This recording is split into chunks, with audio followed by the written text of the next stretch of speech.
Quando a gente fala da nutrição holística, a gente está falando do corpo de uma forma integral, né? Levando em consideração o aspecto emocional, assim como o âmbito fisiológico, metabólico. Então, nesse ponto, o que acontece muito na alimentação são disfunções de desejo alimentar, de uma alimentação baseada em cultura. E será que essa cultura promove saúde ou ela degrine saúde, né? Então, a gente tem que ter uma forma de abordagem que vai muito além do que somente passar uma dieta. A gente tem que ter toda uma estrutura de acompanhamento nutricional, de follow-up, para que o paciente consiga fazer aquilo que foi proposto e também um olhar que... Nutrição e saúde do coração. Você sabia que seus hábitos alimentares podem influenciar de 20 a 30% nas chances de você ter um infarto ao longo da sua vida? Muita gente negligencia isso, mas a relação entre a alimentação e a saúde cardíaca é muito importante. E por isso a gente está aqui hoje com o nutricionista João Rodrigues, que vai contar pra gente um pouquinho dessa relação, trazer algumas dicas super importantes pra gente. Muito obrigada, João, por estar aqui conosco, por ter dado esse espaço pra gente. É uma honra te receber aqui. O João, gente, é nutricionista especialista em nutrição esportiva, metabolismo, fisiologia do esporte e vai contar pra gente hoje informações muito valiosas sobre o assunto.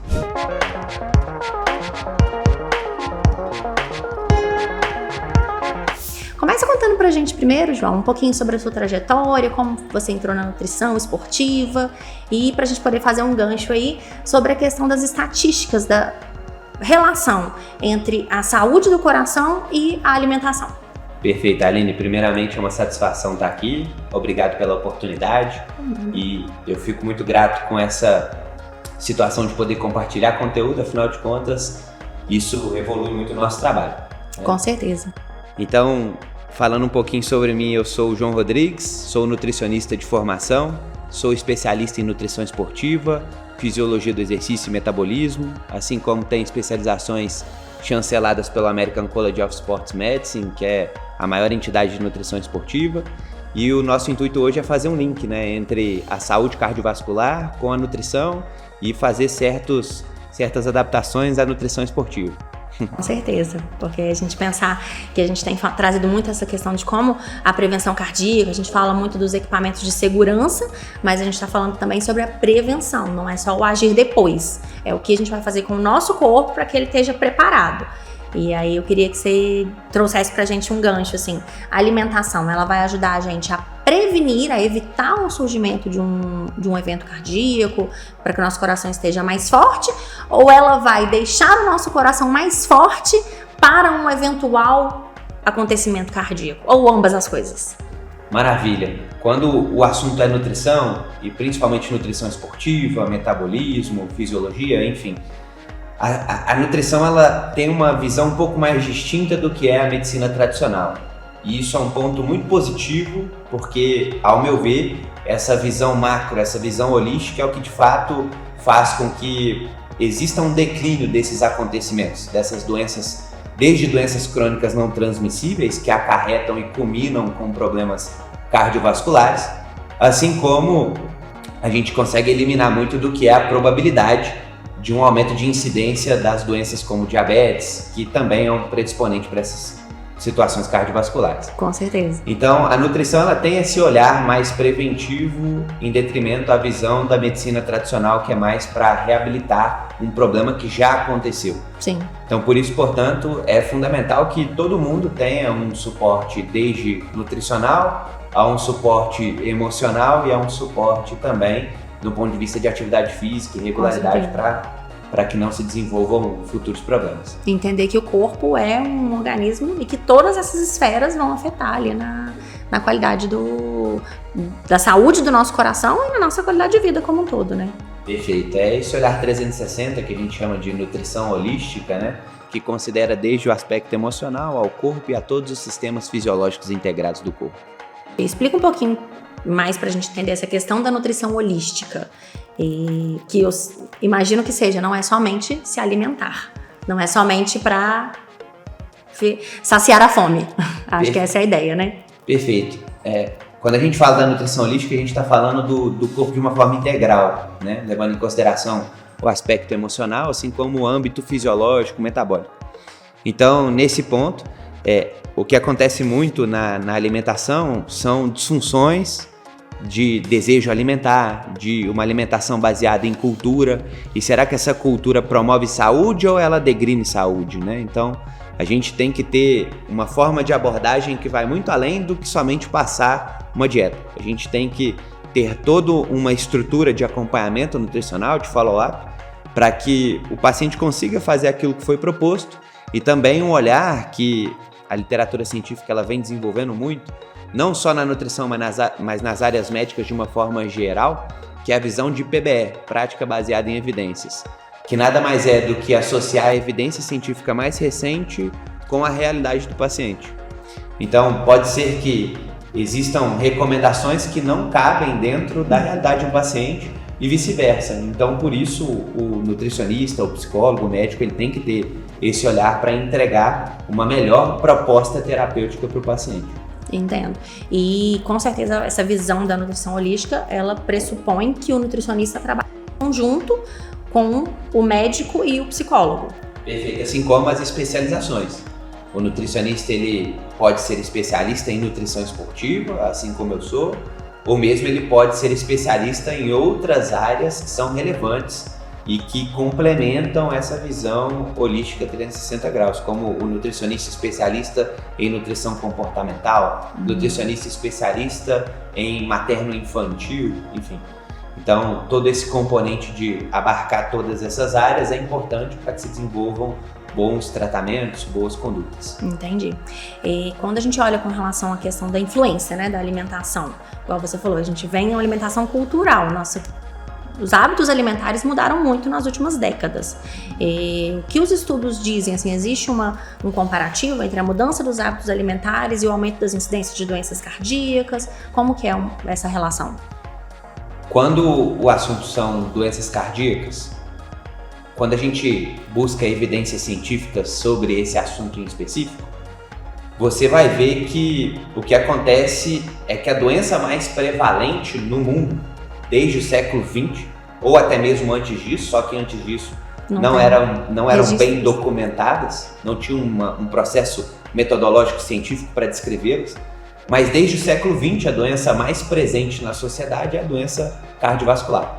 Portanto, existe essa necessidade de tratamento de um ponto de vista preventivo. Afinal de contas, a única forma de remediar é por meio de repente, uma hospitalização ou mesmo uma atuação imediata ali para poder resolver aquela situação aguda, né, cardiovascular. Que é o caso do DEA, do atendimento emergencial, exatamente. Mas mesmo assim tem todo o processo de reabilitação. Perfeito. Né, onde a nutrição provavelmente também entra, né? Entra também. Então, existe o processo de reabilitação e existe o processo de prevenção dentro do escopo de trabalho da nutrição, né? Então, existem esses tópicos e a doença mais presente é, de fato, essa doença cardiovascular, né? São doenças do aparelho cardíaco. E uma forma de tratar é lembrar que a nutrição faz todo o cuidado em relação ao aspecto metabólico do corpo, e esse aspecto metabólico do corpo, principalmente num contexto de lipoproteínas, que são elas LDL, HDL, tenho certeza que você já ouviu falar, que são as fontes fracionadas de colesterol. Então, uma maneira da gente prevenir uma doença cardíaca é tratando a hipercolesterolemia ou mesmo a dislipidemia. É o colesterol alto ou o desbalanço das frações de colesterol no sangue. E isso é basicamente tratado principalmente com a alimentação, através dos hábitos alimentares. Explica um pouquinho melhor o que é a diferença, o que é o colesterol bom, o colesterol ruim, onde que a gente encontra e o que a gente deve procurar balancear. A grande realidade é que, de um ponto de vista científico, não existe colesterol bom e ruim. Isso é um conceito de disseminação pública da sociedade. Popular. Conhecimento popular. De conhecimento popular. É uma forma didática de tratar, de explicar as coisas. Isso. Porque mesmo o LDL sendo reconhecido como uma lipoproteína prejudicial, ela ainda assim é fundamental para o nosso organismo. Afinal de contas, se a gente não tiver um LDL nas condições ideais, isso pode acarretar em um problema como a aterosclerose, a arteriosclerose, enfim. Entendo. O que a gente chama então de colesterol ruim, na verdade ele só é ruim se estiver fora do desejado. Exatamente, Entendo. Perfeito. Então, dentre as lipoproteínas se destacam a HDL, que é High Lipoprotein, High Density, né? É a lipoproteína de alta densidade. A LDL, que é a lipoproteína de baixa densidade. Por que ela é uma lipoproteína de baixa densidade? Porque ela é mais rica em gordura, em detrimento às proteínas. Então, por isso, a densidade dela é menor e ela comumente é menos volumosa, e o acúmulo dela e a oxidação dela nas nossas vias sanguíneas podem acarretar numa oclusão do vaso sanguíneo, o que desencadeia um evento cardiovascular. Entendi. Então ele é ruim nesse sentido, porque ele precisa ser melhor controlado, vamos dizer assim. Justamente. E o que mais impacta nessa promoção de um desbalanço dessas lipoproteínas, ou uma situação que culmina com esse aumento de LDL, é principalmente o consumo de gorduras saturadas. O que são gorduras saturadas? São as gorduras derivadas de proteína, assim que eu digo carne animal, tá? Porque nós temos a proteína vegetal, a proteína animal, e a proteína animal comumente ela vem conjunta de uma gordura, e essa gordura ela é expressa bioquimicamente em gordura saturada. E essa gordura saturada ela é prejudicial ao nosso organismo, inexoravelmente. Então, em qualquer nível de consumo vai fazer com que o organismo venha a uma situação mais inflamada. A gente sobrecarrega o organismo, né? Exatamente. Dando esse tipo de gordura para ele. Exatamente. Então, na medida em que a gente tem um consumo alimentar de uma gordura saturada, essa gordura saturada ela se processa sob a ótica do metabolismo e desenvolve a produção de citocinas pró-inflamatórias, que são moléculas químicas do nosso organismo, como TNF-alfa, IL-6, enfim, são moléculas que, na medida em que tem uma alta produção, o corpo fica inflamado e, portanto, gera, por exemplo, a aterosclerose, né? E isso mesmo em alimentos naturais, pelo que eu entendi. Que às vezes a gente tem aquela visão do gordura saturada, é aquela etiquetinha do supermercado que tá lá em evidência, gordura saturada aqui. Então não, mesmo alimentos naturais, como a carne, por exemplo, eu tenho que tomar esse cuidado. Justamente. Então, existe muito do marketing nas redes sociais que preconizam que nós devemos seguir uma dieta que deriva dos hábitos comportamentais dos nossos ancestrais, como dos coletores e dos caçadores. Mas, sob uma ótica científica, pode ser que isso não seja benéfico ao nosso organismo, uma vez que os nossos ancestrais quando consumiam carne em excesso, e essa carne em excesso vinha atrelada a uma gordura saturada que, portanto, poderia acarretar em diversos outros problemas, como doenças do aparelho cardíaco e essa aterosclerose, né, que é a oclusão do vaso sanguíneo através de uma placa espumosa, né? Então, explicando um pouquinho dessa trajetória, para que fique claro para todo mundo, basicamente, na medida em que você tem um desbalanço desse colesterol sanguíneo, o que a gente chama de colesterol alto ou um LDL alto, esse LDL ele oxida as paredes dos nossos vasos sanguíneos, e esses vasos sanguíneos eles são dotados de uma característica fisiológica que é a complacência. Ele tanto estica quanto contrai. Então, na medida em que você tem um excesso desse colesterol, esse colesterol ele vai infiltrando na camada íntima, então é como se ele fosse entrando para debaixo do cobertor e vai acumulando, e vai diminuindo cada vez mais a luz do vaso sanguíneo.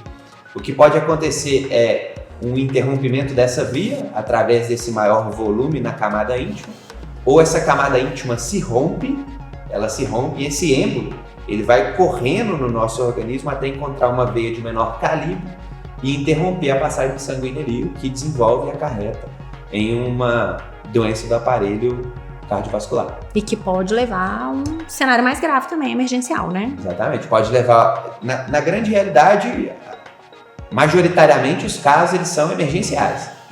e necessitam de todo o cuidado. É o que a gente estava discutindo aqui mesmo, até mesmo antes de iniciar o podcast, né? Sim. Que é de fato indispensável para todo grupo, toda empresa, né, ter um aparelho para poder lidar com situações extremas, né? Afinal de contas, a gente não consegue metrificar quando vai ocorrer. Sim. Então é uma forma de prevenir. E a prevenção através da alimentação. A gente pensando aí, tomar cuidado com a gordura saturada, seriam as primeiras dicas que a gente traz aqui, que é encontrada principalmente nas carnes, mas tem algum outro alerta que você fala de coisas que a gente deve tentar equilibrar e ser mais ponderado no consumo? E o que é ser ponderado no consumo? Que é a grande questão, né? O quanto é muito e o quanto é pouco. Na nutrição, as pessoas têm muito hábito de classificar esse alimento é inadequado e esse alimento é adequado, mas a grande realidade é que tudo exige um equilíbrio. Afinal de contas, os macronutrientes que estão ali inseridos, os macronutrientes, carboidratos, proteínas e gorduras que estão inseridos dentro do alimento, eles são distribuídos de uma forma não uniforme, né? Então, tudo que acontece na nutrição é necessário um olhar mais abrangente no qual você vai avaliar o contexto como um todo. Então, não adianta a gente falar assim, manteiga é ruim para a saúde, ou então margarina é ruim para a saúde. Calma aí, quanto, quando e como, né? Então, as dicas aqui mais objetivas que a gente pode pensar é evitar gorduras saturadas de origem animal em excesso, assim como gorduras saturadas industrializadas. Então, o mercado alimentício, de uma forma geral, com o avanço tecnológico, desenvolveram a capacidade de produção de gorduras saturadas e gorduras trans, que são as piores gorduras para um cenário metabólico, endocrinológico, hormonal também do organismo. Que aí vem o sorvete, o biscoito Justamente. E outras coisas desse tipo, né? Então é o sorvete, é o biscoito, é o miojo, é aquele cup noodles, eu não sei se você lembra disso, mas é basicamente todo esse material de ultraprocessados, eles podem acarretar nessa dislipidemia, né? E outro olhar preventivo do ponto de vista da nutrição, em se tratando de alimentação e sistema cardiovascular, é o consumo de açúcar. O açúcar em excesso ele pode prejudicar e acarretar também problemas do aparelho cardiovascular. Interessante, porque a gente sempre pensa na diabetes, ou na estética, né, claro. Mas é justamente isso, é um dominó. Então, o açúcar em excesso, ele culmina no diabetes, o que, portanto, pode levar a uma doença cardiovascular. Interessante. E aí, falando do açúcar, que também é um alimento então, prejudicial à saúde cardíaca, a gente deve também evitar consumir com ponderação. E aí vem a dúvida sobre quais as alternativas ao açúcar, porque também é muito difícil a quantidade de opções de adoçantes artificiais. E aí, o que é mais prejudicial? O açúcar ou o adoçante artificial? O que eu posso tentar fazer para minimizar esses danos? E existe uma dúvida no senso comum, né? Afinal de contas, a gente é bombardeado com informação a todo momento que determinado produto é prejudicial, vai te levar ao câncer, o adoçante Y vai te conduzir ao câncer, enfim. Uma coisa que é importante destacar aqui, e falo isso como uma nota de repúdio aqui, é que eu preciso que todos os nutricionistas formem um grupo contra essa disseminação de conteúdo superficial, né? Porque existe muito essa disseminação de conteúdo inválido do ponto de vista científico. E todo nutricionista ou todo médico, todo especialista das áreas médicas de uma forma geral, das áreas da biologia, precisam levar em conta o que é a metodologia científica para empregar uma conduta clínica. Então, por exemplo, o adoçante. O adoçante, ele é comumente associado a desenvolvimento de câncer. Contudo, quando você vai olhar as evidências científicas que corroboram com esse assunto, primeiro, essas evidências científicas foram conduzidas em modelos animais, em roedores, o que, portanto, não pode ser translacionado para um humano. Diretamente.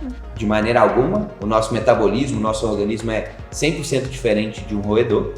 E outra situação é a diferença entre dose e aquilo que é a medicação. A diferença entre medicação e veneno é a dose na qual você ingere aquela substância. Então, por exemplo, nesses roedores que desenvolveram câncer à medida em que usaram determinado adoçante, eles usavam basicamente o que é uma estrutura de consumo de adoçante que, como se a gente fosse translacionar para a realidade humana, a gente precisaria consumir um vidrinho daquele de 200 ml diariamente. Por dia. O que vai acarretar em outros problemas que não só o câncer. Vai morrer de outra coisa antes. Exatamente. Então, provavelmente. Então não faz sentido. Por isso que eu afirmei no princípio e reafirmo que é uma nota de repúdio, né, para todos aqueles que divulgam materiais de acordo com o achismo, né? Sim, e tem muita coisa também do sensacionalismo, assim, que sensacionalismo. A gente vê muita das ondas, né? Ah, agora é óleo de coco, aí depois não, agora não é mais óleo de coco, aí volta, não, agora é o óleo de coco, agora não é. Então o pessoal usa, eu considero o marketing, que é o seu trabalho, né, uma ferramenta fundamental para a gente escalonar a nossa prestação de serviço. Mas vamos fazer isso pro bem, né? Com consciência, né? Exatamente, vamos fazer isso pro bem, baseado em ciência, assim, de grande valor. Com certeza. E é isso que a gente está buscando aqui, né? Justamente. Trazendo esses conteúdos, informações aqui no Cremoscast com profissionais para nos apoiarem nesse processo. E aí, no assunto do açúcar, uma forma excepcional de fugir do consumo do açúcar simples é o adoçante. Então... E aí, digamos, podemos dizer que qualquer adoçante? Qualquer adoçante é seguro. Qualquer adoçante de mercado, Sim. Ele é assegurado pela Anvisa. E se está assegurado pela Anvisa, pode ficar tranquilo. A Anvisa é um órgão regulador que funciona rigorosamente. Que legal. Rigorosamente. Muito bom ter essa... Inclusive, eles são mais rigorosos do que a própria FDA, que é a Food and Drug Administration, que é dos Estados Unidos. Anvisa americana. A Anvisa americana. Eles são mais rigorosos que eles. Tanto que tem um influencer muito famoso, que é o Ciban, né, o Chris Bumstead, que ele é fisiculturista. Ele tentou trazer a marca dele para o Brasil de suplemento e não conseguiu. Que legal. Por conta da Anvisa. Muito legal a gente pensar nisso. É um orgulho para a indústria brasileira, né? A gente sabe, inclusive, o quanto a Anvisa é rigorosa, porque os nossos equipamentos passam pelo processo de aprovação, auditorias constantes da Anvisa. Então a gente já sabe que o adoçante deve sim ser a alternativa que a gente deve usar, o adoçante as medidas artificiais mesmo, que a gente encontra no supermercado, e que só que a gente não deve tomar um vidrinho por dia. Mas existe um limite pra gente poder colocar, assim, vai tomar ali 15 gotas, 20 gotas, ou não. Isso é muito... são baseados em evidências anedóticas e empíricas, né? Sob o olhar clínico. Então, normalmente, médicos ou nutricionistas recomendam ali, a cada 100 ml, 3 gotinhas, 2, 3 gotinhas de adoçante, a depender do adoçante, a depender do poder adocicante daquele adoçante, né? Agora, um item que eu queria trazer aqui para a nossa discussão, para o nosso debate, é sobre o açúcar. Porque, em se tratando de açúcar simples, existe uma dicotomia. Porque esse açúcar simples, ele pode ser um veneno para determinados grupos de pessoas, assim como ele é indispensável na saúde de outro grupo, que especificamente eu estou falando de atletas. Então, os atletas, eles são a todo momento, inclusive lá no Betim Futebol, eles são estimulados por mim e por todo o grupo da comissão técnica que eu conduzi a orientação, de consumir derivados de carboidrato, predominantemente, majoritariamente em sua alimentação, para que no final das contas ele tenha um bom desempenho de trabalho em campo. Que interessante, porque afinal o açúcar fornece energia, né? E o grande problema é que a gente, na maioria dos casos, né, dos não atletas, a gente consome esse combustível e não gasta esse combustível, né? Esse que é o problema. Esse é que é o problema, o excesso vem daí. Muita gente, inclusive, se preocupa com o acúmulo de gordura mediante o comportamento do consumo do excesso de açúcar e esquece da gordura. A gordura, ela já é gordura quando ela entra no nosso organismo. O açúcar não. O açúcar, ele tem que passar por todo um processo metabólico até que ele se forme em gordura e ele dali em diante é armazenado no nosso tecido subcutâneo, né, na nossa parede abdominal ou mesmo no nosso tecido visceral, né, que são nos nossos órgãos. Então, assim, o açúcar, ele vai desenvolver em excesso em determinados grupos problemas, disfunções metabólicas, síndrome metabólica, inflexibilidade metabólica.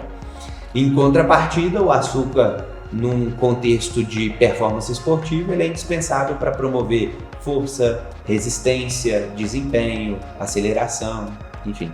Interessante. E aí você falou de pensar no processo de emagrecimento, né? Na estética. A gente às vezes fica muito preocupado com o açúcar, mas a gente deveria se preocupar talvez mais com a gordura? Em estética? É. Com certeza. Eu posso te afirmar aqui 100% baseado em ciência que a gordura ela é muito mais prejudicial.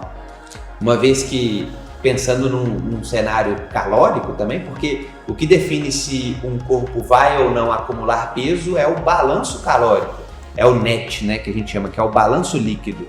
O balanço líquido é uma conta que envolve o que você ingere menos o que você gasta. Se essa conta der negativa, o seu corpo vai usar dos seus recursos endógenos, o que a gente tem, para poder gerar energia para a manutenção da vida. Enquanto que, se o organismo ingere de uma forma exagerada, esse excedente pode ser convertido em gordura. Interessante. Mas voltando ao assunto cardíaco, né, a gente já viu assim, os principais alimentos que são prejudiciais, que trazem risco para a saúde do coração, que a gente colocou a gordura saturada, a gordura trans, o açúcar. Algum outro grande vilão que você diria? Grandes vilões? A gente pode retratar aqui, por exemplo, a cafeína. Só que a cafeína, da mesma forma que o açúcar, ele tem a sua questão dicotômica, o equilíbrio, né? Que ela é boa para um determinado grupo e maléfica para outro grupo, a cafeína entra no mesmo ensejo, né? A cafeína, ela principalmente vai acarretar e culminar com problemas cardiovasculares à medida em que existe um excesso, né? A diferença da medicação e do veneno. E outra situação também na medida em que é consumido de forma inadequada. O que seria uma forma inadequada? Que não é só a quantidade, né? Pelo que eu entendi. Perfeito. A quantidade, para que o público faça uma continha e entenda aquilo que é apropriado ou não, as recomendações científicas, elas variam de forma que eles fazem um range, né? Do que é o ideal. A cafeína ela vai da ordem de 3 mg a 9 mg por quilograma peso. Então você vai pegar um indivíduo de 75 quilos e vai calcular vezes 3, vezes 9, vai encontrar o mínimo e o máximo. O intermediário ele é mais benéfico do que quando comparado ao excesso. Então 6 mg por quilograma peso é mais interessante ainda do que 9 mg. Então é saturável, né, o efeito. Então o efeito ele funciona até certa medida, à medida em que você vai aumentando a dose vai melhorando, só que chega em um determinado ponto que ela estabiliza, né? E aí quando você passa desse determinado ponto, falando em dose, você pode desenvolver problemas.